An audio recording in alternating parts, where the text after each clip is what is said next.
She called the cops on me for unloading a mop bucket on my own driveway, a day before closing, like I was breaking into a stranger's house and not the place I'd just spent 3 years saving for. The deputy looked at my documents, nodded, and told her I was fine. But the woman in the mint bathrobe smiled like she still owned me and the street and the air I was breathing. I didn't know it yet, but the thing that would flip this quiet neighborhood upside down was already sticking out of the grass in 2 skinny stakes with blue ribbons. You know what I mean. I'm Jack Miller, HVAC Tech Union card, a divorce that taught me what quiet feels like and a habit of keeping my head down. And this was supposed to be the start of something good. Cedar Ridge. Drive wasn't fancy stucco that needed love backyard, that looked like a dog, had big plans and no follow-through. But it was mine, and on day 1, I woke up on a half-deflated air mattress, pulled the blinds, and saw my mailbox, my door, my van covered in official-looking papers with a pine cone logo and a lot of bold words. Elm Ridge Neighborhood Standards Council. Not a city department, just a printer and some confidence. Commercial truck on driveway without screen. Early occupancy disturbing the integrity of community ambiance fines that added up to a decent weekend in Vegas. And across the street, she sat in a faded minivan with binoculars big enough to read license plates. From space, scribbling in a notebook, taking pictures every time I moved, like I was a nature documentary, and she was waiting for me to do something wild like bring in groceries or answer my phone. My neighbor Nate in a ball cap walked over, lifted his mug, told me to document everything, said quietly, "She did this to people." Yeah, that happened, and I told myself she'd get bored, except she didn't. She escalated. By noon, a client called to cancel a $62,000 job because someone left a voicemail about my open violations. Then, 2 more clients bailed before I could finish my coffee, and I sat at a folding table with a legal pad and a burning stomach trying to breathe through it, like my therapist taught me, fighting the feeling that this lady with a clipboard had just reached through the phone and pulled the rug out from under my ear. That's when the blue ribbons caught my eye. 2 stakes hugged close to the property line, like shy kids. Fresh dirt, like a cat had tried to hide something. And I followed the line from stake to slab and froze, because her driveway didn't run along the boundary. It swerved into my lot like a lazy elbow, 9.5 feet by my tape, and suddenly my heartbeat sounded like a nail gun, steady and loud, and the cold little coin of fear in my chest flipped into a sharper coin called focus. I called the county, then a title company paid for a records pull back to the 1980 plat. And while those wheels turned, she strolled by with her clipboard and her smile that didn't reach her eyes. "We prefer residents who respect standards," she said, like a kindergarten teacher with a ruler, and I said maybe too fast. "I respect property lines." And she stiffened like a cat that just heard a dog shake its collar. That night at 1 a.m., my motion light snapped the yard to noon, and through the blinds, I watched her in a black hoodie. July in Colorado, mind you, rolling a contractor, measuring wheel spraying orange X's on my grass, like she was marking a crime scene for a show that only she watched. So I called Deputy Ramirez, and he rolled by slow and said, "Ms. Blake, go home," and she did. But she looked at me the whole time, steady like she was memorizing the count of my breaths. The next morning, the title email landed dry language and thunder inside it.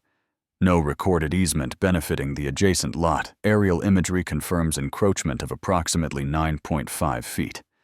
And I read it twice, then 3 times, then called Nate, and we stood in my kitchen with bad paint and a good feeling blooming.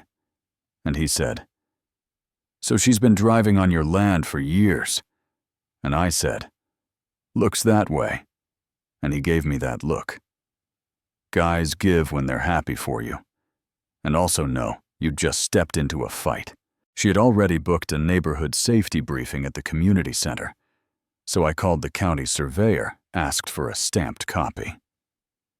Plugged my laptop into their projector while she was flipping through her 73 slides of me doing crimes like tying down a ladder and bringing in groceries. And the room chuckled, then went quiet, when the clean black parcel lines hit the screen and the blue driveway polygon sliced into my rectangle like a ship beaching itself. I didn't raise my voice. I didn't need to. Original plat, no easements. Current survey shows encroachment every time Ms. Blake uses her driveway. She's on my property. And the sound in the room turned into a hush.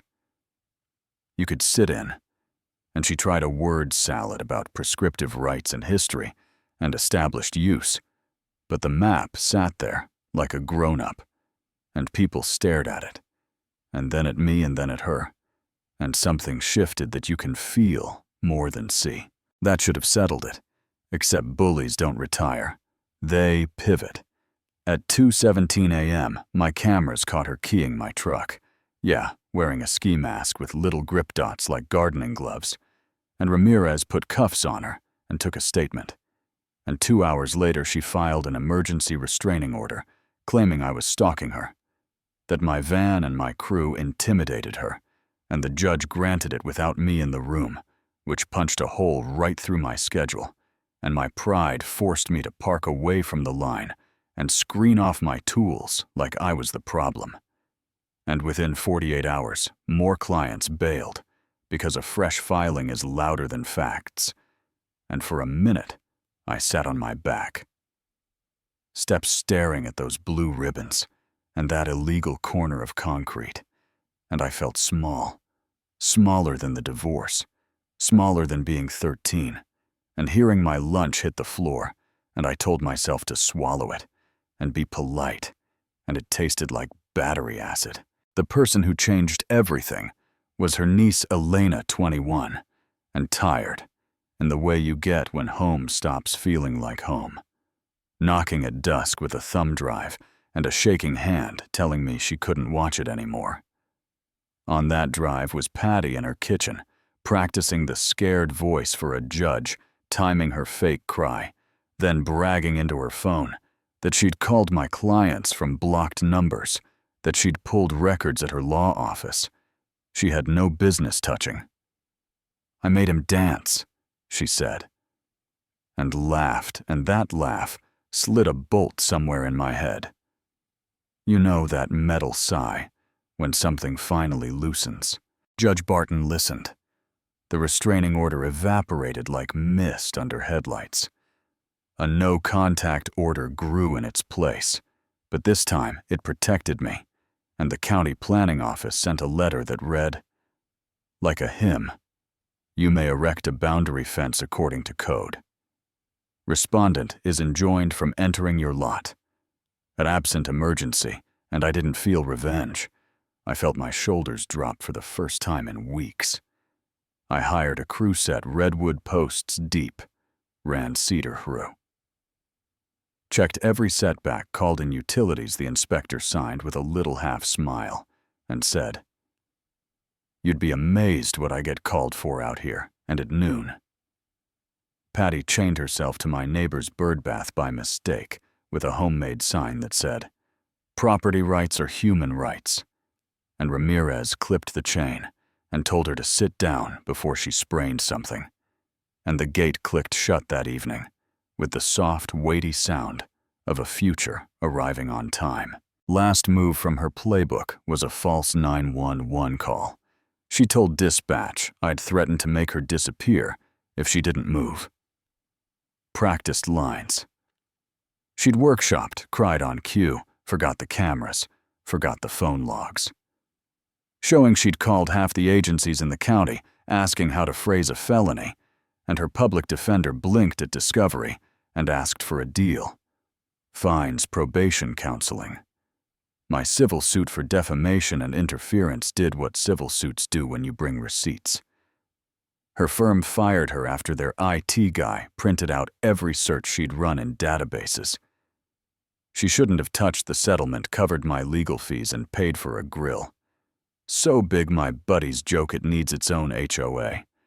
And one quiet morning, I hung a little brass plate on the gate that says boundaries build peace, because sometimes corny is true. Here's the part folks argue about at cookouts. The driveway is trapped on the wrong side of my fence. I could have offered to sell her that strip. I could have shaken hands and called it even. And maybe that sounds like wisdom from a distance. But where I was sitting, compromise had already been used as a weapon against me. And the line between mine and yours is not a suggestion. It's a promise. And a promise doesn't bend just because someone shouts. The neighborhood changed. Kids on scooters stopped being evidence in a binder. Nate waves without side-eyeing a minivan. Surveillance post, a couple brought a casserole and whispered that she'd run 2 families off before me, and they were sorry they didn't speak up. And I told them I get it. Fear is louder in person than on paper. I'm not a hero. I fix air conditioners and wanted a quiet porch. And if you think I went too far, I hear you. If you think I didn't go far enough, I hear you too. But when I latch that gate and sip coffee, I say this out loud like a prayer. You're allowed to be here. You earned here. And the street finally sounds like a place people live, not a courtroom with squirrels. So tell me seriously, where's the line for you when someone decides they own you with forms and fonts and a fake badge? Do you make peace and pay for their mistake, or do you build the boundary? The law says you're allowed to build, even if it makes their life harder. Is that justice or just payback? Drop your take in the comments. Call me out or back me up. Share the patty on your block and how you handled it hit. Like if you think proof beats volume, subscribe for more true neighborhood stories, where patience and paperwork win, and send this to the friend who thinks the loudest person is always right. I'll be on the porch reading Gate Closed, breathing easy for the first time in a long time.